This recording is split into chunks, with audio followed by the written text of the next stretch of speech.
Hello guys, welcome back to my channel. আজকে আমরা চলে এসেছি বাবুর খেলনা কেনার জন্য। দেখতেই পাচ্ছ এখানে অনেক রকমের খেলনা আছে। তো আমরা এখানে চলে এসেছি সাহিল মোহাম্মদের দোকানে খেলনা কেনার জন্য। এটা লিবো তোমার জন্য একটা, আর এখানে পিৎজা লিবো, বার্গার লিবো, এগুলো নিয়ে লিবো, ঠিক আছে? তোমার জন্য লিবো।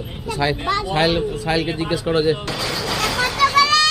পিৎজার দাম তো একটা দাম আছে, কিন্তু আমি তোমাকে ডিসকাউন্ট দিতে হবে, তো একটু বেশি করে ডিসকাউন্ট দিতে হবে। কত করে? কত জিনিস নিয়ে এসছে গো, কত জিনিস আছে। এই দেখো বল, এই দেখো এটা নাম যাই না। এখানে নিলাম পিৎজা আছে, বার্গার আছে, ট্রে আছে, সবকিছু ভালো ভালো খেলনার দাম নিলাম আমরা, খুব অল্প দামে নিলাম আমরা। কোথা নিলাম? সাহিল মোহাম্মদের দোকান থেকে। বাড়ি যাবো। Tata, bye bye.